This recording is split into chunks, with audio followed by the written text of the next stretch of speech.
see what he was to what he is now. It was just like that. His head was above the water and his hands were going like that, and that's all you could see. You know, he was just bobbing around. She said she could see potential in him. She's took him under her wing, and she's worked really hard with him, and he's really coming on. I think the thing you need to look for is this wanting to do well, wanting to succeed, and in particular, it's almost a little gleam in their eye. I've succeeded, I've done that, but come on, what's the next thing I need to do to get even better? And that's what I saw in Michael. He obviously was trying his hardest. You went straight in and you were right underwater. That was a good one. Jillie's the best coach in the country because she knows how to push athletes just past their limits so they're not damaging themselves, but she gets setting the right programmes up. She obviously knows what she's talking about, and her daughter Jane Stidwell is a 6-time Paralympian, 16-time gold medalist at the Paralympic Games. So it's truly inspiring to know that she's coached Jane through her career, and she's going to do it for me. It's given him a wider ambition than he had before, and it's given the family as a whole greater stature. It's also helped him in his ideas of what he wants to do at school. Doesn't matter when I do it, I will go on to work with young people. I'm thinking either social worker or working on the young offenders team. Like, you can't exactly change your peers, but I think to myself, if my peers are like this, what are their children going to be like? And like, I'd like to help them make a difference in their community. Right, very quickly, just recap where we were in last term and what you were supposed to do over the summer.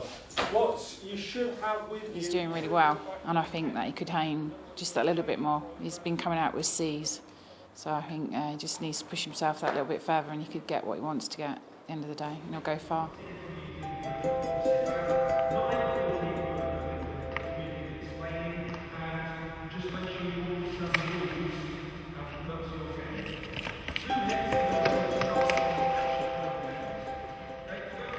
Well, obviously we try and include him to the best of our abilities, but obviously there's some aspects of the sport, i.e. like rugby tackling, that he really can't take sort of full part in. Obviously he'll take as much of a part as he can, but when it comes to sort of, you know, subjects or areas that he can't really take a full part in, then sometimes he'll do the skills involved, or other times he'll work with his LSA.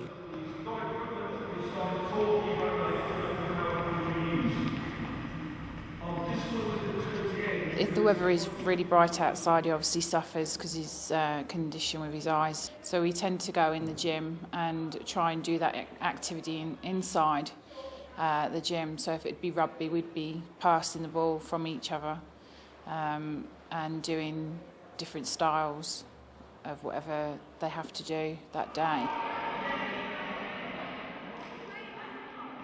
He has no swim coach at school, no. He just does PE at school, and that's been a little bit of a hiccup in that sometimes he's been sent away to do an activity which probably he could have, with a little bit more, I suppose, cooperation, discussion between me. It's probably my fault as well, and the school. He could have found something that would be more beneficial to his sport than throwing a ball to and fro to his TA. I think they may be not realising that quite his ability, and bearing in mind he changed school last year, and I think possibly I'm as guilty as being his coach of not making the step forward. I made the step with his old school and went into his school and discussed what he could do, and the result was extremely good. Now, I haven't made the attempt, and possibly the coach is wrong, but it could have come from the school as well. So it should have it's a two-way thing. We need to sit down and work together. Well, it's difficult because, I mean, we don't want to sort of say, oh, well, look at Michael, he's visually impaired, you know, put him on a pedestal. You know, I would just say we treat him as we would any other pupil, really. But obviously, it's great to have a very talented swimmer in the school, and somebody who's just enthusiastic and sort of eager to volunteer in the community, really. So we wouldn't really label him as special. I just think he's a great role model. It's fantastic. Michael's, I won't say not bothered about his disability. It doesn't affect him in any way. He just gets involved. He doesn't sort of use it as a label to sort of get out of sport. He does as best as he can. He gets on, and it really is. He goes to all these volunteering events, and the teachers from the high school say, what a great role model he is to obviously not only able-bodied but disabled bodies, as well. So just a great role model, really.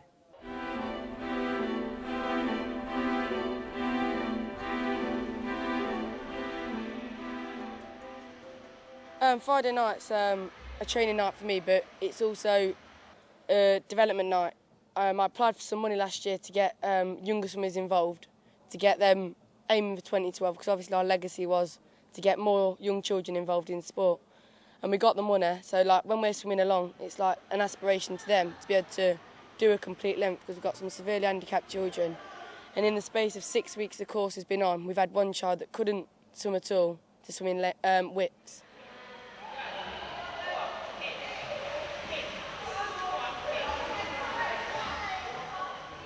To a certain extent, he's driven me mad, because he's gained so much from it that he's going out there now and literally in the street is finding other swimmers and inviting them along.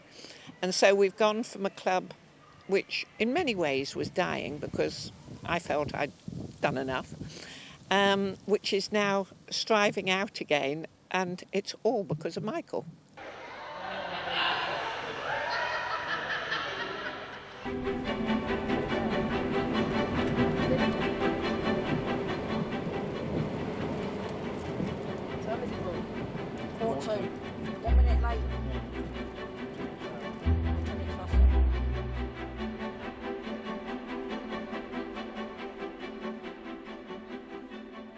We'd not seen him for quite a while, and then we went to training with him, I think last week, and just in a few weeks, the difference, it was just, if you're there every day, you don't necessarily see, how he's improved, but when you've not been for a little while, to see the improvement that he's made, that he's working, and he's doing the right things, so it makes it all worthwhile. They know how much effort you have to put in to be a swimmer. And even though you're only doing 2-second PBs at a time, 2 seconds in swimming is a lot of a time. I mean, I missed out on the Paralympic Games just by 5 seconds. So from now to London, I've got a second a year to take off. He wants to do well. He dreamed to go into the Paralympics. He was hoping this year, but he just missed out. So the next Paralympic coming up, he's determined to get there, whatever it takes. So it's not just about, all the disabilities. We need to watch his class and watch the champ, because his points are worked on the world record and how close he can get to that. So that's what we will be watching. And every year, Great Britain, you see, they put the standards up. So all the time, Michael was about there last year to get onto the talent programme. They put the times up, so now he's chasing that again. And probably this year he'll just about get there and it'll be put up again.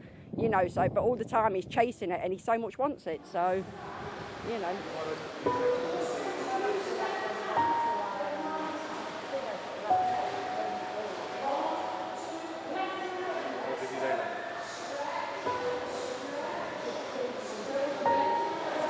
He's not doing too badly, actually, yes. Yeah.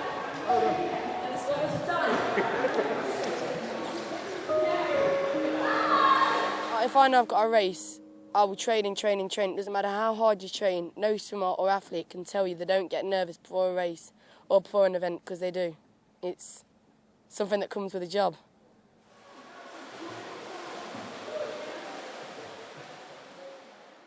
We'll probably do a standard 800 warm-up, probably 200 kick, main set, so probably 8 100s, dives, probably an 800 swim down. Don't sound that odd when you're saying it, but it really is. And right to the last day, I was training 6 nights a week, 5 nights in the pool, 1 night in the gym.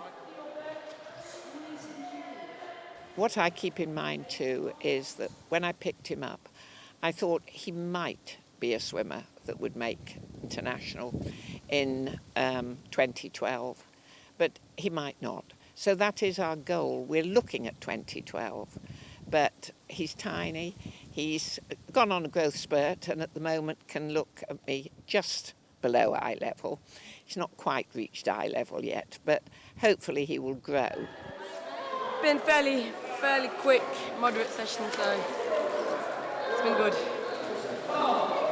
Tired now.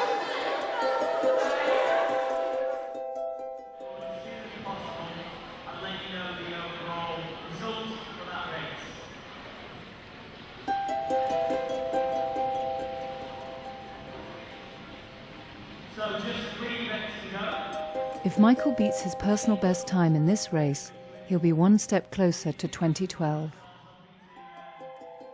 Wherever it was, we just got there to be there, because to watch something like that and have somebody in that's is yours. That's done to itself, isn't it?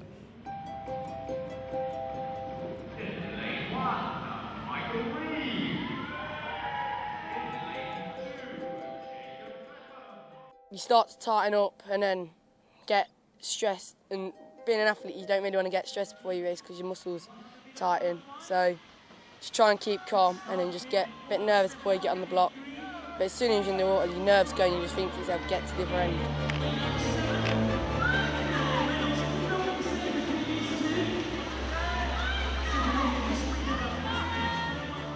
I don't think you feel proud when he's actually swimming, because you're anxious for him, you're eagering him on, but then when it's all over, then you're proud.